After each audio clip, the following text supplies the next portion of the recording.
안녕하세요. 카이스트 원자력인 양자공학과 정용훈입니다. 제가 오늘 드릴 말씀은 탈원전으로 우리 국민 부담이 얼마나 늘어나는가, 그리고 지금 고사 위기에 처한 우리의 원자력 산업과 기술, 되살릴 방안은 무엇인가, 이 두 가지에 대해서 말씀을 드리겠습니다. 지금까지 우리나라 원자력은 24시간 365일 안정적으로, 그리고 가장 저렴한 경제적인 전력을 공급해서 경제개발이 원천이 되어 왔습니다. 원자력이 1978년 고리 1호기로 시작을 해서 현재까지 전기를 생산한 양이 3.7조 kWh 정도에 해당합니다. 와닿지 않는 단위이기 때문에 제가 이걸 돈으로 환산을 해드리면 한전의 전력 판매 단가, 그러니까 우리가 전기 요금으로 내는 그 요금으로 봤을 때 대략 410조 원 정도치의 전기를 원자력으로 생산했습니다. 그럼 원자력 발전회사가 가져간 돈은 얼마냐? 220조 원을 가져간 거죠. 그럼 나머지 190조 원은 그럼 어떻게 됐느냐? 한전의 이익으로 들어간 거고요. 또 달리 말씀을 드리면은 110원짜리 전기를 우리가 사서 쓰고 있는데요. LNG나 태양광 풍력은 110원보다 비쌉니다. 그럼 더 비싼 전기를 한전은 사다가 더 싸게 110원에 파는데 한전이 손해죠. 그 손해를 원자력 발전으로서 지금까지 메꿔왔다. 그 금액이 현재 가치로 190조 원 정도에 해당한다라는 것이 되겠습니다. 그럼 이 190조 원의 기여는 한전의 이익으로 돌아갔다고도 할 수 있겠지만 전기 가격을 안정화를 시켜서 우리나라 산업에 도움을 준 거죠. 궁극적으로는. 그래서 반도체나 IT, 자동차, 철강, 조선, 중화학 이런 우리의 주력 산업이 국제적인 경쟁력을 가지는데 큰 역할을 해왔다라고 말씀을 드릴 수 있겠고요. 그것이 외환위기, 금융위기, 그리고 지금 또 한 번의 위기가 또 왔는데요. 이 위기를 넘어갈 수 있는 어떤 근본적인 체력이 되어 온 것입니다. 그럼 어떻게 원자력이 그렇게 경제성을 가질 수 있었는가? 그리고 친환경성을 가질 수 있는가? 친환경성이라는 것은 이산화탄소 배출이 없고 미세먼지 배출이 없다는 거죠. 그 근본 원인이 어디 있느냐? 바로 연료와 그 에너지 밀도에 있습니다. 이 그림에서 보시는 것이 세 가지 연료가 되겠는데요.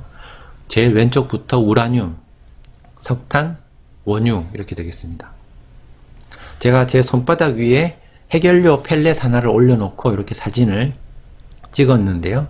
저게 대략 한 5.8g 정도 되는데 저기에 들어가는 천연 우라늄 가격이 5,000원 정도입니다. 저 5,000원 정도로 만들 수 있는 전기가 우리 일반 가정에서 거의 1년 가까이 쓸 수 있는 전기가 저기에서 생산이 됩니다. 자, 그러면 저걸 태워서 나오는 CO2는 있느냐? 저건 뭐 산화 반응이 아니기 때문에 CO2 발생은 없고요. 미세먼지도 나오지 않습니다. 자, 그럼 이걸 석탄으로 똑같은 양의 전기를 만들려고 하면 얼마를 써야 되느냐? 석탄이 1톤이 필요합니다. 그럼 석탄 1톤을 태우면 이산화탄소가 얼마 나오느냐? 이산화탄소가 4톤이 발생이 되고요. 저 석탄을 사오는데 대략 한 7만원, 10만원의 돈을 우리가 써야 됩니다. 그럼 원유로 바꾸면 어떻게 되느냐? 800리터 이상을 우리가 써야 되고요. CO2는 2.5톤 정도 발생합니다. 그리고 40만원 정도가 소요가 되고요. 그런데 뭐 지금은 이제 유가가 많이 떨어졌기 때문에 40만원보다는 훨씬 적겠습니다만은 유가는 또 언젠가 또 올라가게 되고 왔다 갔다 하는 금액을 고려했을 때 적어도 수십만원의 비용은 우리가 치러야 되는 겁니다. 그럼 가스로 쓰게 되면 어떻게 되냐 하면은 CO2는 대략 한 2톤 정도 나오게 될 거고요. 가격은 석탄과 원유의 사이 정도 가격이 될 겁니다. 그래서 결국 원자력은 우라늄을 연료로 쓰기 때문에 에너지 밀도가 굉장히 높고, 그리고 그 연료가 되는 천연 우라늄이 굉장히 저렴하고, 그리고 CO2와 미세먼지가 전혀 발생되지 않는다는 장점을 가지고 있어서 이것이 원자력의 경제성과 친환경성의 근원이 되겠습니다. 자, 그럼 구체적으로 원자력과 신재생의 그 경제성의 차이는 얼마가 되는가 한번 살펴보겠습니다. 자, 그림에 보시는 것은 태양광, 풍력, 그리고 LNG, 그리고 원자력의 발전 단가가 되겠습니다. 정산 단가라고도 할 수 있는데요. 태양광 같은 경우에는 주로 LNG 발전 단가에 의해서 결정되는 가격에다가 보조금을 더해서 받게 되어 있습니다. 그래서 실질적으로 태양광의 원가를 따져서 주는 그런 방식은 아니고요. 현재로서는 LNG 가격, 주로 LNG 가격에다가 그다음에 보조금을 붙여서 주고 있는데 그 가격이 대개 160원에서 180원 정도가 되고요. 원자력은 보조금 같은 게 없기 때문에 그대로 정산 단가가 판매 단가가 되는데 50원에서 60원 정도의 금액을 보이고 있습니다.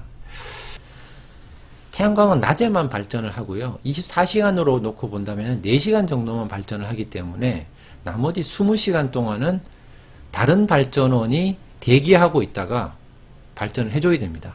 그럼 그 발전소가 또 있어야 되는 거죠. 그리고 태양광이 없을 때는 켰다가 있을 때는 껐다가 하면서 운전을 보조를 맞춰서 장단을 맞춰서 해줘야 되는데 그 비용이 어떻게 되느냐, 태양광 이 점유율이 높아지면 높아질수록 올라가게 되고요. 그리고 다른 나라와 전력 거래를 할 수 없는 경우 더 올라가고요. 그리고 껐다 켰다 마음대로 할 수 있는 대용량의 수력 발전 같은 것이 없을 경우에는 비용이 더 올라가는 거죠. 수력 발전이 크게 있다라 그러면은 밤에 수력 발전을 하면 되고요. 낮에는 태양광을 좀 쓰면 됩니다. 그런데 수력이 없다면 어떻게 되느냐? 다른 가스를 발전소를 짓는다든지 또 석탄으로 보조를 한다든지 해야 되는 거죠. 에너지 저장이라는 것은, 배터리 저장하는 것은 너무 양이 제한적이기 때문에, 그리고 비용이 너무 비싸기 때문에 그런데 지금으로서는 고려할 수 없는 옵션이 되겠고요. 그래서 10, 30, 50, 75 이렇게 올라갈 때 비용이 쭉 올라가는데 대략 절반 정도를 태양광 혹은 풍력 같은 것으로 대체를 할 경우에 그럼 부과되는 비용 얼마냐? 킬로와트 아워당 대략 60원 정도가 나오게 되는 거죠. 그러면 태양광이 지금 160원, 180원에서 조금 더 싸지는데 싸지면서 다른 비용은 더 올라가게 되고 해서 모든 비용들이 대부분 상쇄돼 버리는 거죠. 그래서 현재 수준에서 크게 변화는 없을 거다. 그런데 더 중요한 건요, 태양광이 대략 한 20% 가까이 점유를 하게 되면 여기 그림에서 보시면은 요 네모 표시된 것이 태양광이 되겠습니다. 태양광이 쭉 점유율이 늘어나게 되면서 가치는 떨어집니다. 게다가 다른 나라와 연결이 없거나 그리고 대용량의 수력 발전이 없는 경우에는 그 가치가 더 빠르게 떨어지게 됩니다. 무슨 말인고 하니, 태양광을 대량으로 깔아놓게 되면 해가 뜨면, 왜냐면 우리나라 전체가 맑을 때가 되니까요. 그러면 우리나라 전체에서 태양광을 발전하게 됩니다.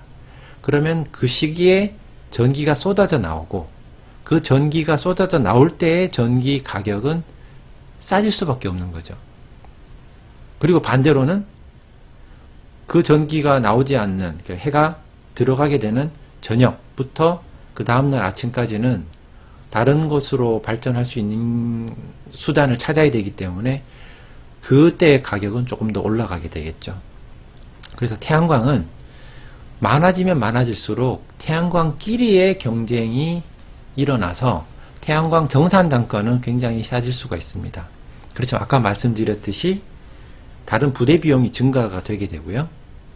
그리고 태양광에게 지급하는 비용은 조금 줄 수가 있지만 태양광이 없을 때 우리가 지불해야 될 비용이 늘어나게 되는 거죠. 그래서 이것이 태양광, 신재생, 향후 경제성의 키가 되겠고요. 중요한 것은 현 수준에서 대폭 싸지기는 어렵다. 그리고 태양광 가격이 내려가더라도 실제적으로 내려가는 것이 아니다 라는 것을 말씀드리겠습니다. 자, 그럼 원자력은 그럼 앞으로 가격이 어떻게 되느냐? 원자력 발전소는 처음에 건설할 때 4조 원, 5조 원 정도를 들여서 건설을 하면 20, 30년 정도 지나게 되면 어떻게 되냐면은 이 원자력 발전소의 장부상의 가치가 거의 0에 가까워집니다. 그러니까 초기에 건설할 때 들어갔던 비용들은 다 뽑고도 남는다는 거죠. 그럼 그 다음부터는 어떻게 되느냐? 그냥 가동을 하면 할수록 이득인데 그 가동할 때 들어가는 비용이 초기 건설 비용 부담이 이제는 없어졌기 때문에 굉장히 저렴해집니다. 그래서 미국 같은 경우에는 1차적으로 운영 허가를 40년을 주는데요. 40년 주는 이유는 독점을 금지하기 위해서입니다. 이게 뭐 40년 지나면 망가져서가 아니고요. 못 쓰게 돼서가 아니고 40년 동안만 허가를 줘서 다른 발전 사업자들이 40년 후에는 들어올 수 있는 기회를 주기 위해서 40년을 주고요. 그 다음에 다시 20년을 추가로 할 수 있도록 제도를 만들어 놨고요. 그리고 그 다음에 다시 20년을 추가해서 80년까지도 지금 허가를 받은 원전들이 있습니다. 그래서 미국에는 거의 대부분의 원자력 발전소가 40년에서 20년을 더한 60년 허가를 받았고요. 그리고 4개의 원자력 발전소는 80년 허가를 받았습니다. 그럼 이들 원자력 발전소는 건설비에 그 큰 부담이 이미 다 사라진 상태이기 때문에 발전 단가가 굉장히 저렴합니다. 그래서 이 표에서 보시면은 미국 같은 경우에도 계속 운전을 하게 되면 태양광이나 뭐 풍력이나 뭐 석탄이나 가스 이런 것들에 비해서도 더 저렴한 것을 볼 수 있죠. 그래서 우리나라 원전도 40년 혹은 30년 쓰고 이렇게 버릴 것이 아니라 미국처럼 60년, 80년을 사용하게 되는 것이 사용하는 것이 타당하다고 저는 생각을 하고요. 그렇게 된다 그러면은 다른 어떤 발전원보다도 더 저렴합니다. 게다가 이건 미국의 경우이기 때문에 신규는 다른 것들에 비해서 좀 비쌉니다. 현재로서는 비싸서 어려움을 겪고 있지만 계속 운전의 경우에는 미국도 경제성을 가지고 있고요.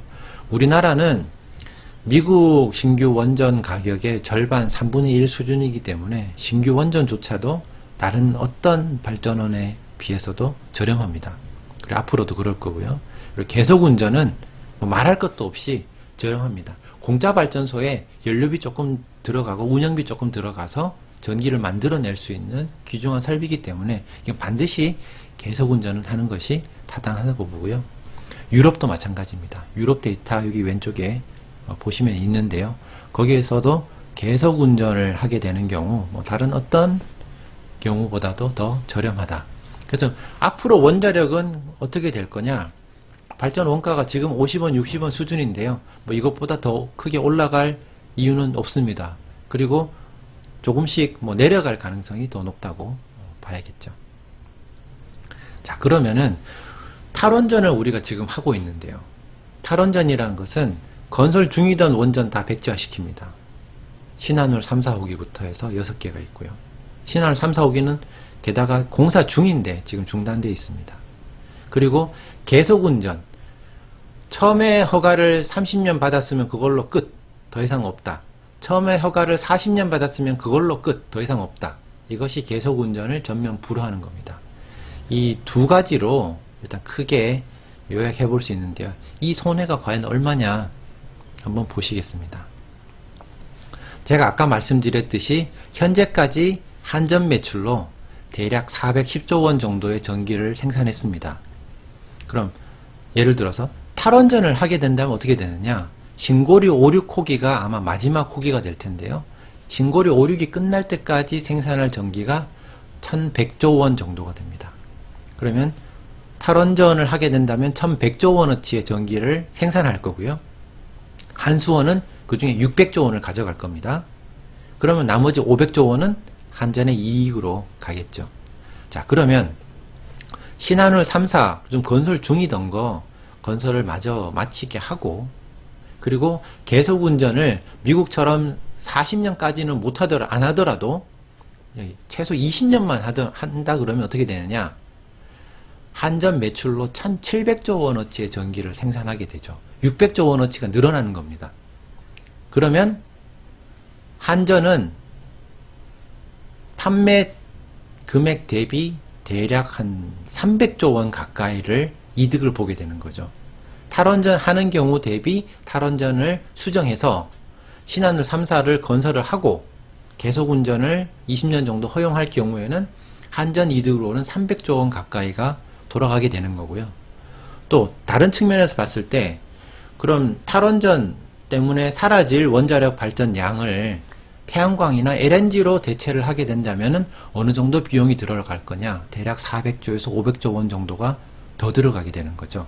원자력을 하는 것이 태양광, LNG 하는 것보다는 400조, 500조 정도가 더 싸게 먹힌다라는 것입니다.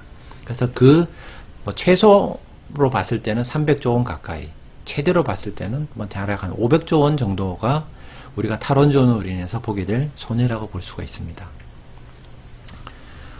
자, 그러면 우리가 탈원전을 했던 이유를 다시 돌아가서 생각을 해보면 위험해서 안 한다고 했는데요.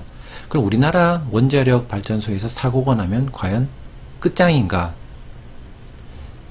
실제 사고가 났던 경우가 있습니다. 우리나라 원자력 발전소하고 똑같은 설계를 가진 미국의 원자력 발전소에서 79년도에 사고가 났습니다. 우리나라 원전과 같은 원전입니다. 지금 고리에 있는 1호기, 2호기 이런 원전들과 설계가 대동소이한 원전입니다. 3마일 아일랜드 원전인데요. 2호기가 1979년에 사고가 났습니다. 78년에 지어진 원전인데 1년 만에 사고가 난 거죠. 새 원전이었습니다.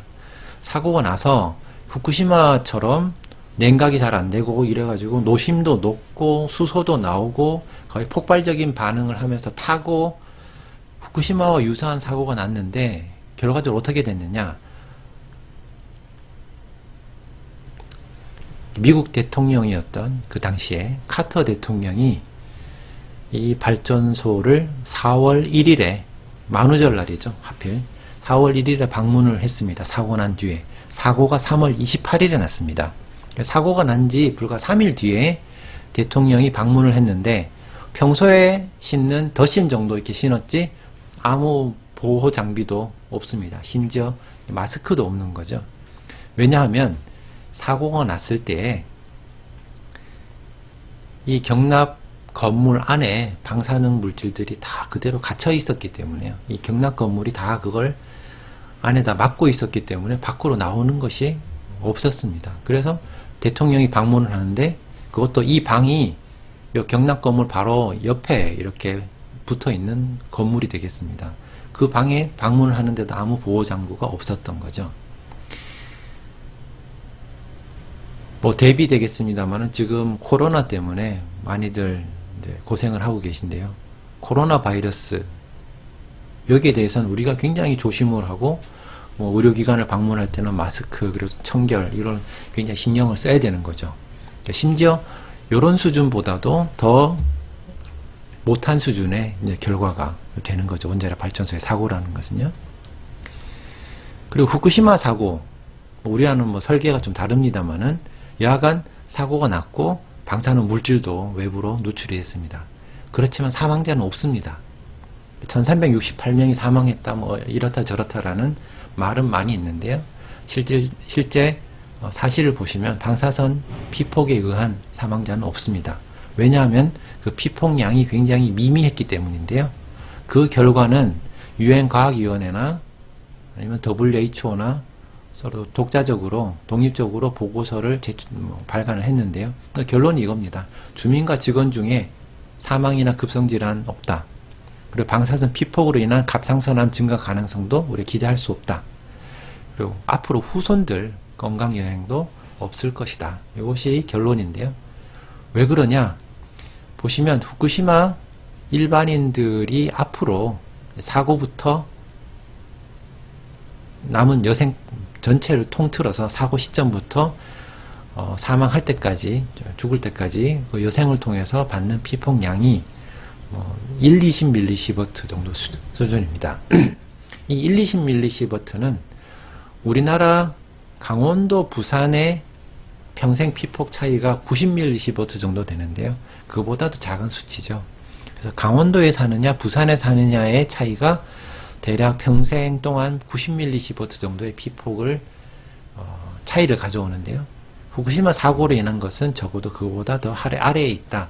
그래서 이 후쿠시마 사고로 인한 어떤 암 발생의 증가라든지 사망이라든지 이런 것은 기대할 수가 없다는 것이죠. 그리고 지진에 대해서도 굉장히 많이들 걱정을 하시는데요. 원자력 발전소가 지진 때문에 중대한 사고가 난 경우는 없습니다. 후쿠시마 사고도 지진에는 견뎠지만 그 뒤에 침수되는 것을 못 막아서 일어난 사고였죠. 일례를 한번 보시면은 오나가 원전이라는 원전이 있는데 아마 잘 못 들어보셨을 겁니다. 후쿠시마 원전보다도 이 동일본 대지진 당시에 진앙지로부터 더 가까이 있었습니다. 이 원전 주변에 오나가와 마을은 10,000명 정도 이렇게 살고 있는 마을이었는데요. 그 10,000명 사는 타운에 800명 이상이 사망을 했습니다. 그리고 집이 4,000채 이상이 파손되고요. 그냥 그 지역 일대가 다 쑥대밭이 된 거죠. 뭐 3층, 4층 건물 옥상에 자동차가 이렇게 올라가 있을 정도로 피해를 봤으니까요. 그러면 그 옆에 있던 원자력 발전소는 어떻게 됐는가? 뭐 아무 영향이 없었습니다. 그냥 발전소 정지하고 그냥 냉각하면서 기다렸습니다.